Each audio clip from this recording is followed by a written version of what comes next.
Halo sobat ngomin, aku emosi jiwa ini gila, belum pernah aku tahu ada suatu masa di mana Inter diremehkan seperti ini oleh jangankan klub Eropa, klub top Eropa doang, ngomongku jadi kepleset ini, bahkan klub dari liga nggak jelas, liga Arab aja. Oke, emosi harus ditahan. Kawan-kawan pasti ya banyak yang sudah tahu ya kemarin gimana beritanya. Kita sudah deal, tahu-tahu Al Nassr seenaknya menurunkan tawarannya dan tentu saja ditolak dong. Tapi nanti kita bahas, kita mulai dulu dari transfer yang ici-ici dulu. Pertama, Zanotti.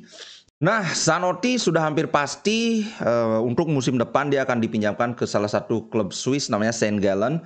Ini klub Swiss middle table sih, bukan klub papan atas, karena memang Inter pinginnya fokus pada Zanotti ini harus dapat jam terbang. Setelah itu baru dievaluasi apakah ini layak dipertahankan atau tidak. Karena terus terang aja untuk di level senior ya memang belum masuk.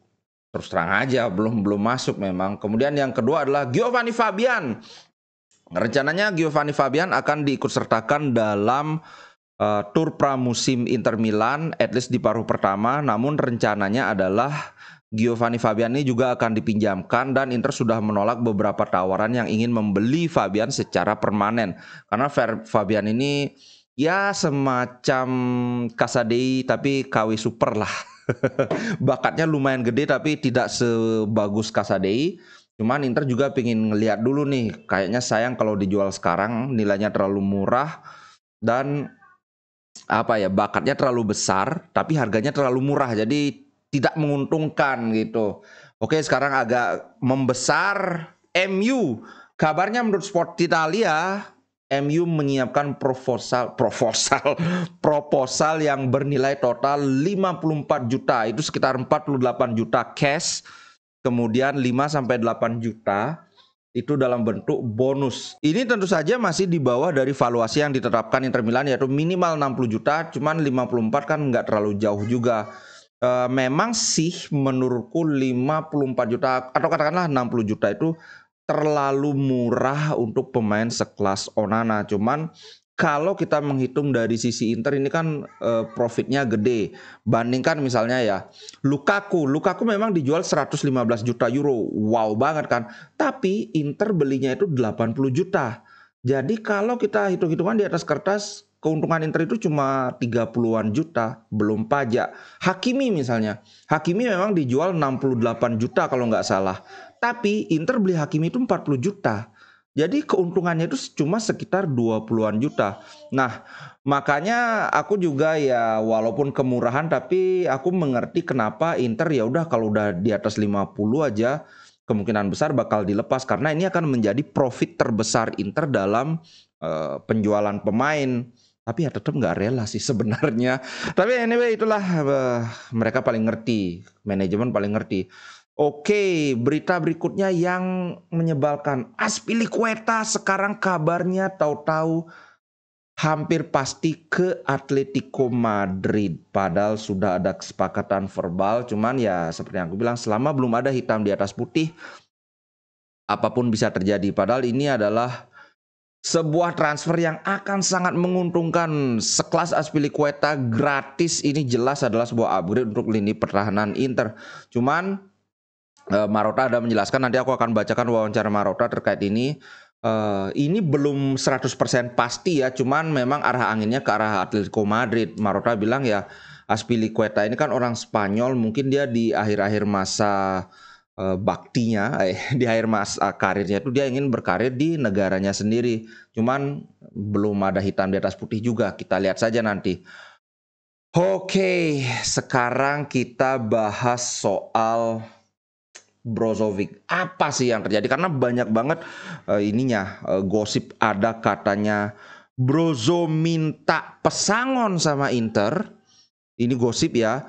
Kemudian Al Nassr tiba-tiba menurunkan tawarannya menjadi 13 juta. Gila, dari 23 juta. Oke, udah deal. Oke, sama pemain udah deal.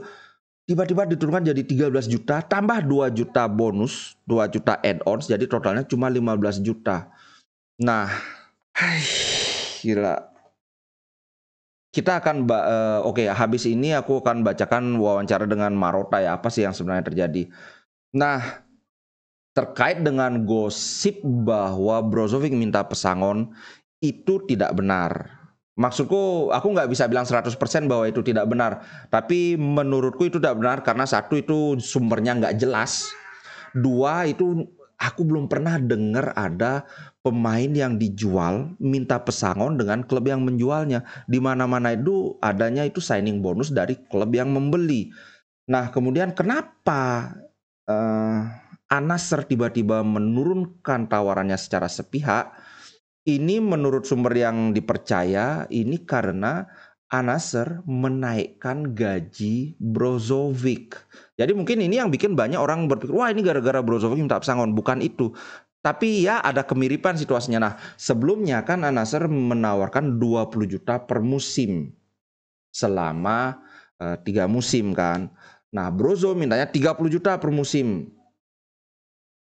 Tahu-tahu Al-Nassr katanya memberikan penawaran 100 juta untuk total 3 musim.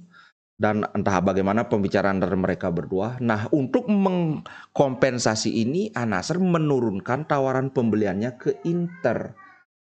Ya menurutku ini kan nggak ada hubungannya gitu loh. Itu kan perjanjian kamu sama si pemain. Dengan harga segini, ini menurutku sebuah kerugian yang nyata. Bayangkan Tonali 70 juta. Mason Mount tahu nggak? Mason Mount dibeli dari Chelsea ke MU itu 50 juta apa berapa? Ini keduanya itu kualitasnya di bawah Brozovic. Apa aku nggak ngerti ininya, pertimbangannya. Anyway, ini adalah situasi yang sangat merugikan buat Inter. Karena begini, awalnya kan baseline-nya itu adalah sekitar 30 juta. Oke, dia menawar 23 juta. Kan di bawah, tapi tetap acuannya itu kan 30 juta. Jadi kita mikirnya itu lebih murah 7 juta dibandingkan harga yang kita inginkan. Tapi ketika sekarang Al-Nassr membuat, bam, 15 juta. Baseline-nya itu jadinya 15 juta, bukan lagi 30 juta. Dan beneran, sekarang akhirnya dari pihak Inter langsung tutup pintu tanpa ragu-ragu, langsung ditolak, enak aja kan, ditutup pintu. Tapi ya udah, Al-Nassr menaikkan tawarannya. Tapi ngukurnya dari mana? Ya dari baseline yang 15 juta itu ditaikkan 2 juta jadi 17 juta. Ini kan kampret, Pak. Apa dong kalau bukan kampret? Kalau lebih kasar dari kampret, ini ntar kena dolar kuning ininya. Konten ini. Anyway, aku mau perlihatkan gininya si ini ya. Si Marotta, dia bilang gini, transfer Brozovic kelihatannya sudah kelar dengan harga di 23 juta. Tapi karena si Al-Nassr ini harus meningkatkan paket gajinya menjadi 100 juta di dalam 3 musim, dan ini 100 juta ini gaji termasuk bonus signing on. Makanya aku bilang bukan, nggak ada itu Brozovic minta pesangon. Mereka meng-cut transfer fee-nya. Jadi aku cuma ingin menegaskan bahwa itu bukan aku yang ngarang-ngarang. Ini aku ambil dari footballitalia.net ya. Nah, kemudian inilah omongannya Marotta. Ada perubahan, ada penyesuaian dalam keseimbangan itu. Kita awalnya sudah menyetujui fee-nya berapa, tapi kemudian proposalnya diganti. Jadi ya secara natural kami membanting pintu di depan mereka. Dia bukan bilang menutup pintu loh, tapi membanting pintu ini. We slam the door. Kalau menutup itu kan close the door. Ini we slam the door on them. Jadi ya wajar lah kesel. Nah, tapi setelah itu ini melunak lagi. Situasinya bisa dibuka kembali. Dinamika dunia sepak bola sekarang, pemain itu adalah prioritas. Apa maunya pemain itu yang akan menjadi pertimbangan utama. Tapi tetap kita harus melihat proposal dari Al-Nassr itu apakah sesuai untuk kita atau tidak.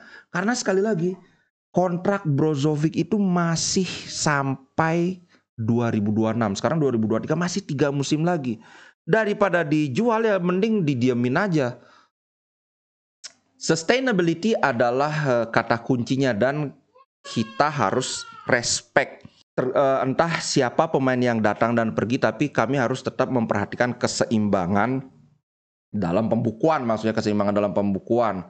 Nah, ini bukanlah bahwa Fratesi tergantung dari penjualan Brozovic. Tapi, nah maksudnya kan sebelumnya menurut kalau bisa jual Brozovic maka Fratesi kelar. Nah, tapi kami harus mengevaluasi strategi kami dan Sassuolo menjual juga dengan kondisi mereka.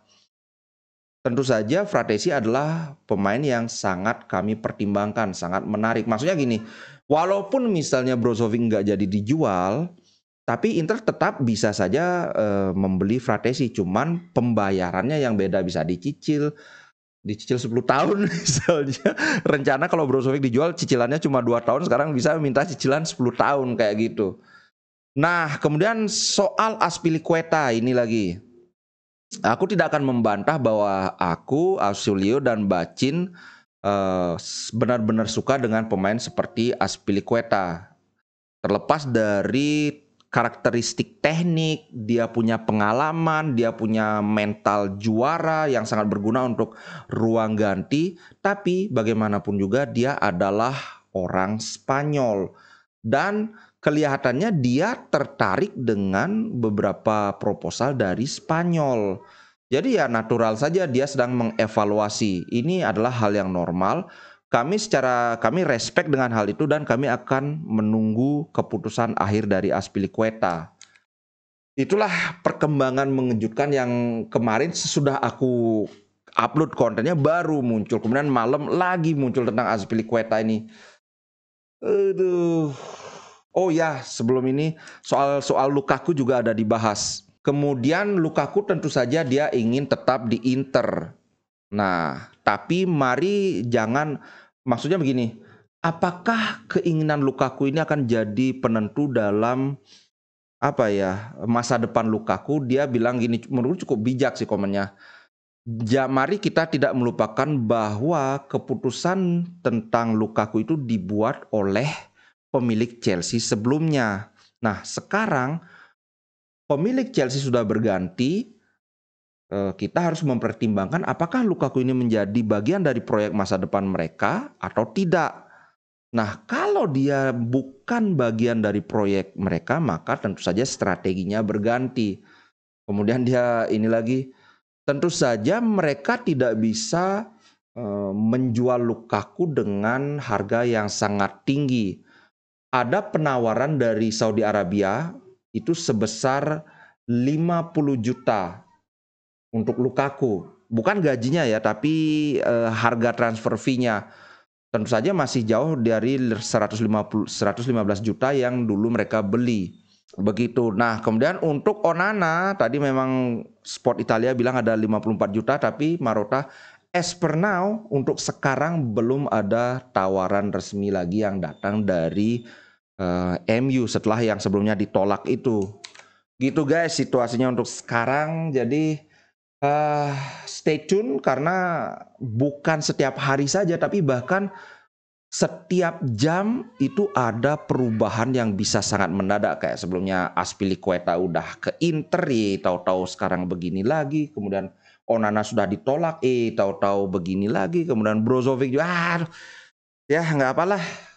Anyway, terima kasih buat kawan-kawan yang nonton. Sampai jumpa di konten berikutnya. Ciao. Inter Milan di dadaku, biru hitam warna darahku. Level winnernya Itali, tidak pernah degradasi. Inter Milan